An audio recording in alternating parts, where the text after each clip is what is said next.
nyo. Kawawa itong para magsilbing aral to sa inyo. Kabataan Party List, please po, nakikiusap po kami, tigilan niyo na po ang paggagamit niyo sa anak ko. Yung mga picture niyo po na kumakalat, please po. Tigilan niyo na po. Buhay niyo na po. Buhay na po ng anak ko ang kinuha niyo, ninakaw niyo pati mga pangarap niya. Dami ng mga demanda sa mga ano na ito eh. Ano, ang taba ni Charlene ko. Ang taba putang ina, busog na busog. Yung buhok, putang ina, sa sobrang maprotina Kulot na kulot. Sabi ko nga sa inyo, itong batang to yung nakaganon, namatay. Bakit? Ayan, putang ina, paano? Sorry tita wala, hindi nakapag-prepare yung bata Mukhang hindi nakakatakbo to. Putang ina, pag kayo mga ganyang bata, mga busog-lusog, tapos magiging NPA, kawawa talaga si Chantal nga ang payat-payat na Si Chantal nga, hindi nakaligtas Hindi nakatakbo. Mabuti nilang payat yung bata, baka kaya hindi tinamaan ng bala, pero pag mga ganito kalalaking bata, Diyos ko po. Wag kasing kain ng kain kapag mag-NPA, walang hiya kayo. Ito naman kasi idol niya kasi ito si si Ko na kongresista ayan, tingnan mo, 'di ba? Nakaganon pa. Peace, utang na BBM. Lakas. Ito kawawa naman yung nanay nitong batang ito. Mantakin mo itong batang ito, pinag-aral mo, ni-nurture mo mula bata hanggang pagtanda, mahanga nag-iisang anak pa. Okay man lang mas yan, okay lang kung anong halimbawa masira ang kinabukasan niyan sa ibang bagay. Pero yung masira ang kinabukasan niya dahil dinoktrinahan ng mga hayop na ito, dinala sa bundok, tapos pagdating sa bundok, putang ina, hindi pinakain, tapos ginahasa pa. Tapos ayan na nga, naging corn beef pa. May kipagbarilan ka sa mga sundalo, kompleto ng armas. Nakita mo itong mga, tinan mo si Anikotse. May hawak na armas yun. Kaya lang, para hindi siya barilin, binitawan niya na yung armas niya, nagtago na lang siya sa butas. Ano mo yung tsura niya? Nakayapak. Ganyan lang. May kipaglaban kayo sa naka-combat shoes, naka-bulletproof, tapos napakaraming bala. Kaya kayo mga kabataan ko may nanonood dito, putang ina ninyo, tumigil kayo ha. Wag kayong puros nakakalaro-laro nyo ng computer sa cellphone, pag akyat nyo ng kolehiyo, tatapang nyo na. Hindi kayo tutulungan ng mga makabayan na yan. Puro gagamitin lang kayo ng mga yan para mabuhay sila ng masarap, katulad niyan. Katulad ni sa AXIS, yung mga nakaupo ngayon, na mga party list, Ilago, ang sasarap ng buhay ng mga yan, paikot-ikot kung saan bansa yung mga yan. Pero kayo, gutom kayo. Kaya sana matigil na itong ganito, talagang gobyerno natin i-address ito. May sinampahan yata ng kaso ni Madam itong si Ko sana maparusahan itong visit na ito. Ewan lang natin kung pupustro yan. Ano ba ang gusto niyo? Yan, di ba? Gusto nyo bang maging ganyan? Sana naman hindi. Dito naman tayo. Sabi ko nga sa inyo, itong mga tao na ito, si General Pokis, itong mga ito, kakasuhan na. Si General Pokis kinasuhan ng inciting to sedition at rebellion. Si General Pokis ay dating Chief of Staff ng AFP at siya ay 4-star General ng AFP, Armed Forces of the Philippines. With flying colors ito. Hindi corrupt, maayos na tao. Noong panahon ni Pangulong Duterte at noong mga iba pang mga presidente na pinagsilbihan niya, matino ito. Wala na siya sa serbisyo. Nagsalita siya tungkol sa korupsyon. Galit na galit siya sa mga nangyayaring pagnanakaw sa bayang Pilipinas. Anong nangyari? Nung nakaraan, hinuli siya. Nakulong siya, pinusasan siya. Wala siyang ninakaw sa gobyerno. Lahat ng ipinampasweldo natin nung siya'y nasa serbisyo, maayos. At hanggang ngayon na siya'y retirado na dahil naman siya, karapat-dapat naman siya sa pensyon na tinatanggap niya, maayos pa rin siya na tao. At true enough, maayos talaga siya na tao dahil kahit wala na siya sa serbisyo, nagsisilbi pa rin siya sa mga Pilipino. In what way? Pagsasalita. Nagiging siyang boses ng mga walang boses. Dahil may connection man siya, may mga general man siya nakakilala. So, nananawagan siya sa kanilang hanay na wag tayong maging private army netong mga magnanakaw sa gobyerno. Dapat ang pinagsisilbihan natin yung mga tao na inaabuso nitong mga magnanakaw na ito. So sa kanyang pagsasalita, sa kanyang pananawagan, may kaso siya ng rebellion. May kaso siya ng sedisyon. Buti na nga lang dahil bailable yung kaso niya, kung hindi nakakulong yan hanggang ngayon. Pero tingnan mo, si Sara Ilago, Yan si Ko at saka yan si yang sa ACT Teachers Party List at sila sa Toro Campo at kung ano-ano. May kaso ba sila na ganyan? Sila yung rebelde. Sila yung lumalaban sa gobyerno. May kaso sila na ganyan. Itong Chantal na ito, makakasuhan ba ito ng rebellion?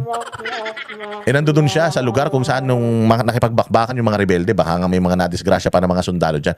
Yung mga yan may kaso ng rebellion? Wala. Yun yung unfair sa atin. Napaka-unfair na yung mga aktivista, komunista, mga kalaban ng gobyerno na nawagan ng pag-aaklas, walang mga kaso. Samantalang itong mga ordinaryong Pilipino na ang kinakalaban nitong mga ordinaryong Pilipino, yung mga nasa gobyerno na magnanakaw, mantakin mo, kakasuhan mo sila ng rebellion. Di ba? Walang hiya kayo. Visit talaga eh. Dapat talaga itong mga ito, yung mga ang kinakasuhan ng rebellion, yung mga aktivista at mga makabayan na yan. Dahil sila yung nagre-recruit ng mga kabataan para lumaban sa gobyerno eh. Kaya nga putang na yung mga inciting to sedition na yan, harassment yan. Wala yan ibang nais gawin, kundi patahimikin ka. Ito na naman isa.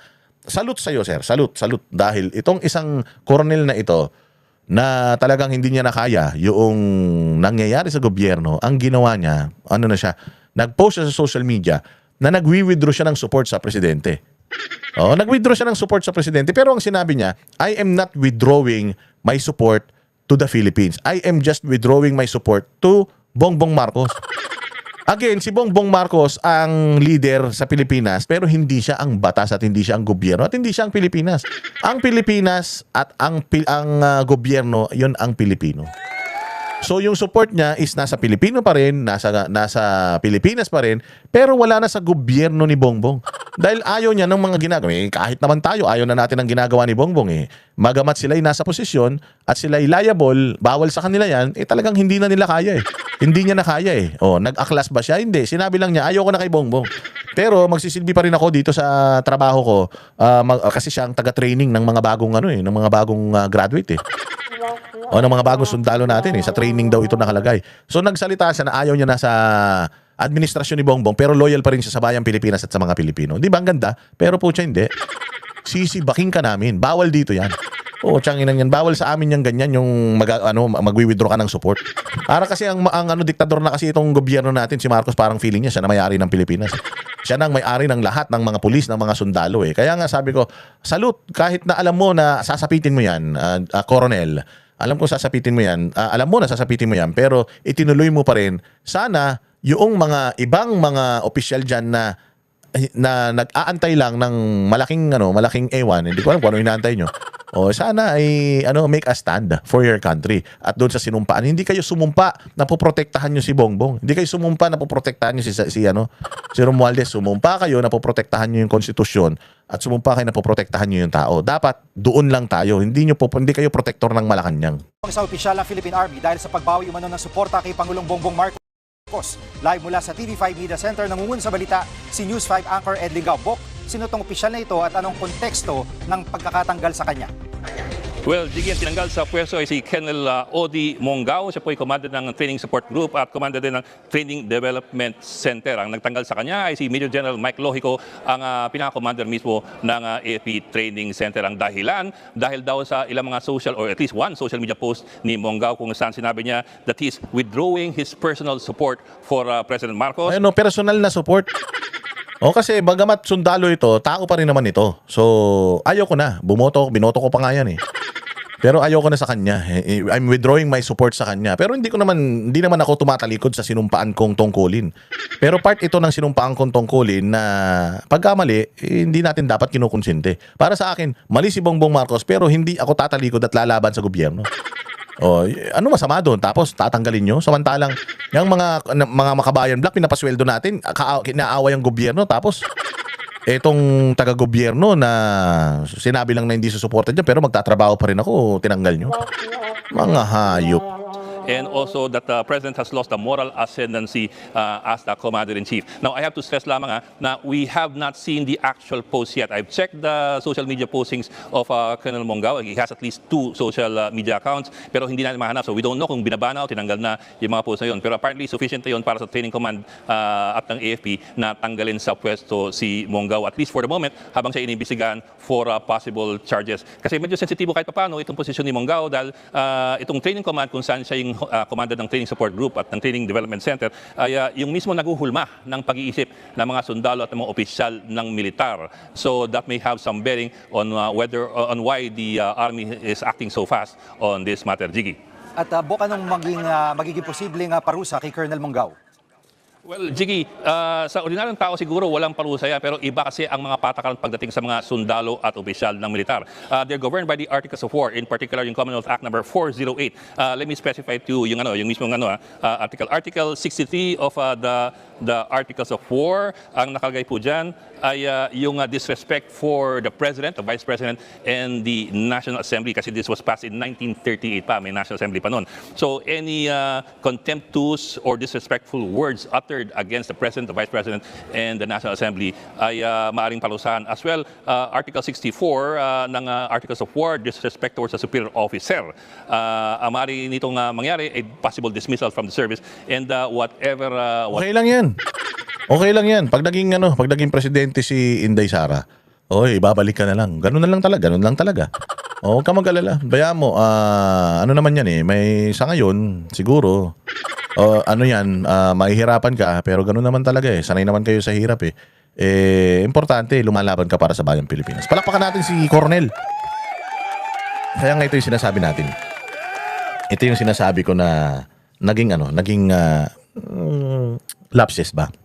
Lapses ba tawag doon? Hindi. Kasi nung mga panahon na may mga matitinding rally, ito lang naman opinion ko lang naman baka magalit kayo sa akin, pero okay lang. Ito opinion ko lang naman. Kasi di ba lahat naman tayo may mga ginagawa para magpahayag. Masyado nang maraming nangyaring kahayupan for yung half ng panunungkulin ni Bongbong. So lahat tayo nagsasalita. Lahat tayo may ginagawa. And yung pangalawang pangulo natin, nilagay natin yan dyan para kapag ayaw na talaga natin doon sa pangulo natin, siya ang ilalagay natin dyan. Kasi tao naman talaga ang may kapangyarihan, di ba? So, mayroon na tayong rally, yung malaking rally nung November. Maraming mga sundalo ang nagsasabi na may mga GCs daw, nagsasabi sila na waiting lang sila na may maraming tao talaga magpunta, na mapilitan na sila kasi ayaw na rin nila. Kaya lang dahil nga dito sa Code of Conduct na ito at dito sa sinasabi ni Ed Lingao na internal na batas ng Articles of War, hindi sila pwedeng, yun nga, bawal ang social media posting against government, bawal silang magsalita against government, bawal silang maging political dahil apolitical dapat sila so kaya ngayon ito nga si Coronel natanggal dahil dun sa kanyang post. Okay man lang yun, ganun talaga, nasa batas nila yun Pero yun nga yung sinasabi natin na feeling ko naging kakulangan. Hindi kakulangan, pero siguro dahil nga ang mga Duterte ay hindi sila yung parang ganit sa kapangyarihan. Kasi nga yun nga ang pinalalabas ng mga nasa administrasyon na the reason why Inday Sara is noisy is because she wants to be president. Gago. Ayaw ni Inday maging presidente, the reason why nag-vice president nga siya.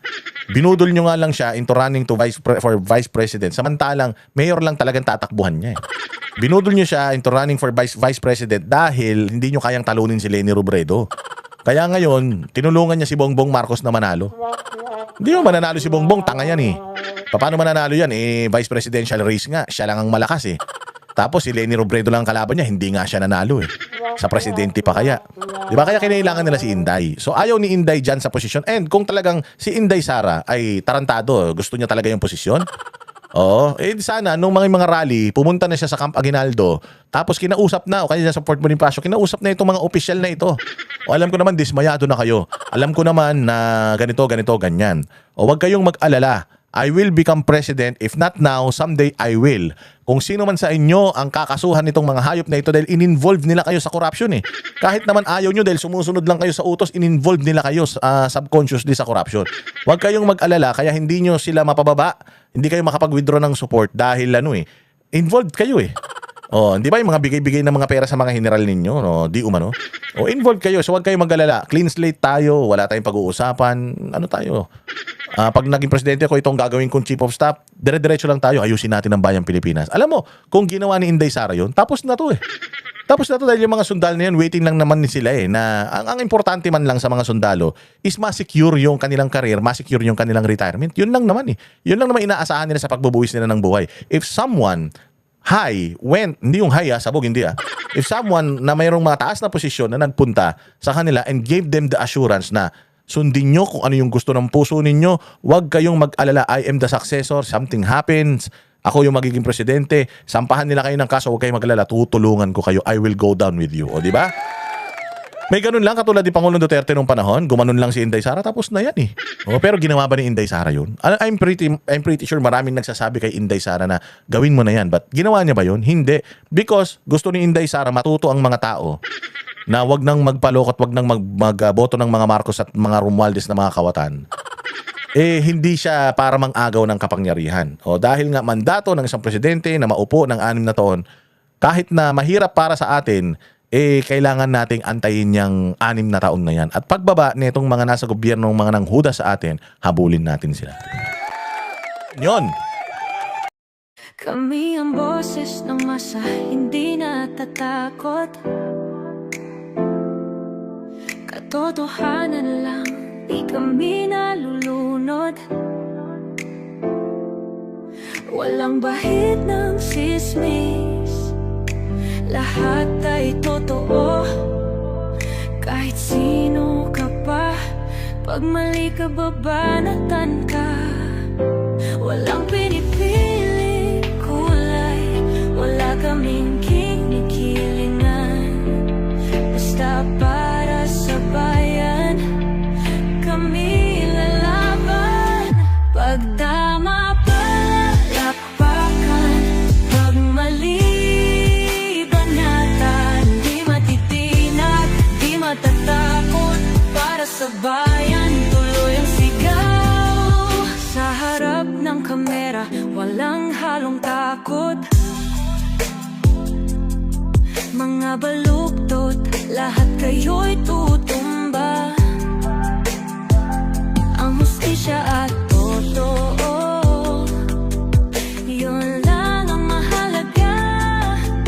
Kahit sinong harang, di kami matitinag. Walang pinipiling kulay, wala kaming kinikilingan. Basta